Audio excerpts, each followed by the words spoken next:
For 2 seasons now, Doctor WHeasel has thrilled listeners young and old with its inventive and occasionally amusing approach to narrative fiction.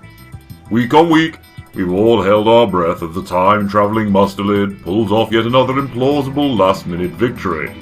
But quite literally hundreds of people labour behind the microphones, the mixing desk, the composing pod, or casting couch to produce each week's slice of audio science fiction delight.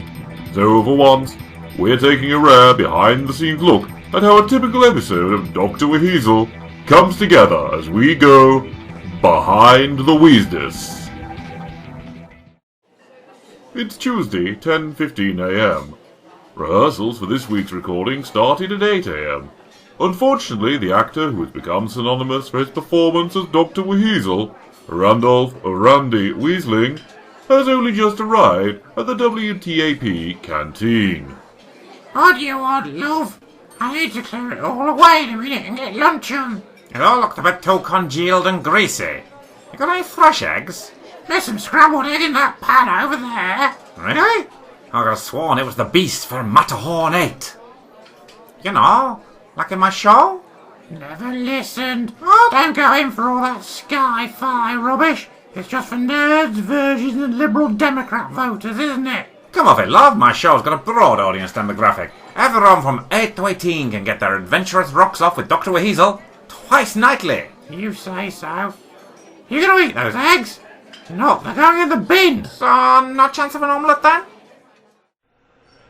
Meanwhile, 2 floors below, in Studio F, Randy's co-star, Quington Goose, impatiently waits for rehearsals to commence. Where the devil has he got to? He better not be trying it on with one of those WHeasel groupies again. Those strumpets. The press'll have a field day if they catch him. Again? You've worked with Randy for a while now, haven't you? For too long, if you ask me. But yes, essentially we've worked together on or off since 2006, 2007. Although in those days we made internet videos rather than radio shows.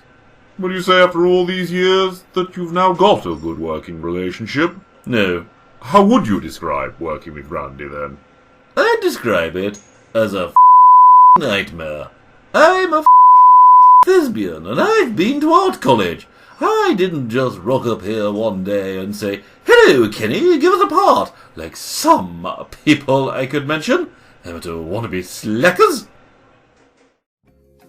As a young performer, Quington Goose understudied with the reduced Shakespeare Company, and later attended the prestigious Royal Academy for the Dramatic Arts, albeit as a night watchman.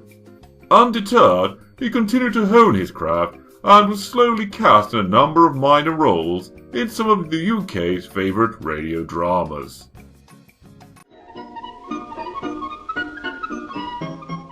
I can't say I like the look of those there llammers. They look right sickly to me, so they do. War, war, war, war. Try not to be a walking cliche all your life, love.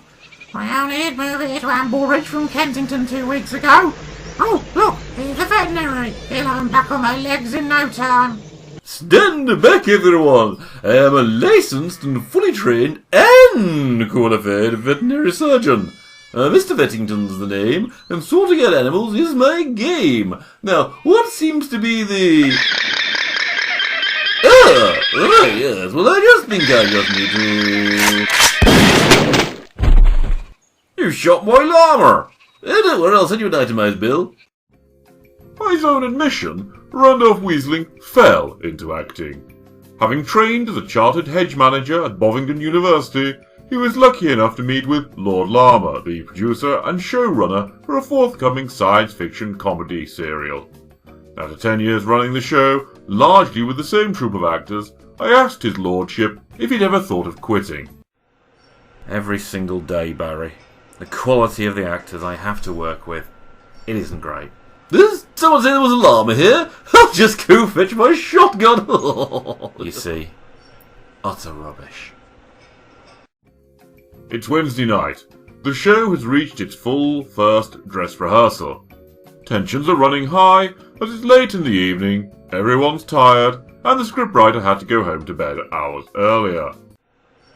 Okay, first positions, run background SFX, and recording! Excellent, Doctor WHeasel. At last we have your beloved planet under cyborial control. Nothing can stop us now. Aha, Vic, I knew it. It's our old foes, the Cyborials. They've tried to take over the BBC News and broadcast their lies all over the country. Yes, Doctor WHeasel, but how would anyone notice the BBC started lying to everyone? The government's been influencing its output for years. Don't you see, Vic? If we can only pull this highly convenient plug out in time, we can do away with any fake news. No, sorry everyone. But I don't like all this BBC bashing. Cause there are more than a few people who work there who do a half-decent job. Not Rachel Riley, for one. Plus, she's a right little cracker. I think you'll find Miss Riley appears on Countdown. On Channel 4. Whatever. I want this bit of script changed to some other station that no one cares about. Dave, Sky Arts, ITV. Look, Randy, the thing about it being the BBC that the Cyborials are trying to take over, they're the national broadcaster. If we change the script so the Cyborials take over Sky Arts, well, no one would actually notice, would they? Look, everyone take 5, reset, and we'll do the scene again. Do you want a tea, Randy? Oh, thanks. I'd love a brew. And a fag. I thought you quit. I did. Vaping's just not the same. It's like sticking Vicks vapor rub up your nose. And what's all this sudden defence of the BBC? I didn't know you being so sensitive in the past about them. What's gotten into you? I just think, as broadcasters, we have a duty to consider the impact on our listeners of what we put out. It's never bothered you before. Take the money and run. That's been your motto. Well, just between me, you, and the WEZDIS Dorkery, I might be up for one of the judges in that new Bake-Off rip-off show they've got coming. This is all about you wanting to talk about soggy bottoms and failing to rise with that smutty look on your face. See? You're doing it now! Whatever Randy's future career holds, the Doctor WHeasel show must, at least for now, go on. It's Friday evening, around 6 p.m, and the main WTAP studio is filling with audience members ready to watch the live recording. For reasons best known to the showrunners, the audience reactions are edited out of the broadcast version, but Randy and Cooey both love to perform before a crowd. Currently, warm-up artiste Northern Badger is getting the audience in the right mood to enjoy some thrills. Right, we'll be getting on with the show in a minute, once their prima bloody donnas have had their bottoms powdered and whatnot. Remember, when they come out, give them a big welcome like you actually care about their sad little careers. Personally, I wouldn't blame you if you all walked out beforehand, though. Stars of stage, screen and television, they say. Northern Badger's acting career has not been going as well as the other cast members, and understandably, he has become a little bitter. Here are the stars of the show, Mr. Randolph Weasling and Cowington Goose. Hey, everybody, it's nice to see you, That's trademarked. Really? Oh, right then, we're going to do a little turn on the catwalk for you in a minute. Alright, said Fred Duke. Sweet Jovis, have we actually travelled back in time to 1991? Oh, cheer up, Cooey. Remember, we get to have a lark, get on the radio, and get paid for it. Life's sweet as a nut, old bean. Yes, paid. Some of us notably more than others. What do you expect? The show's not called Doctor Goose, is it? Just you wait, matey. You'll be laughing on the other side of your snout this autumn. Cooey's referring to the pilot he's done for his own show, Goose's 7, an entirely original adventure serial written by and starring himself as Rod Goose, freedom fighter against an impressive space confederation in the far future.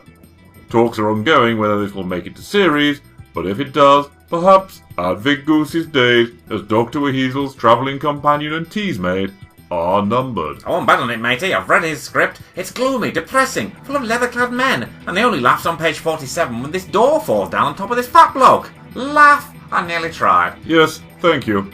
Well, that's all the time we have for this visit behind the WEZDIS. And as Cooey and Randy start to record this week's show, let's hope that the listening audience love it quite as much as those watching the recording do. Look out, Doctor WHeasel! That cloned rhinoceros is charging! Not if my old friend, the Sonic Baseball Bat, has anything to say about it.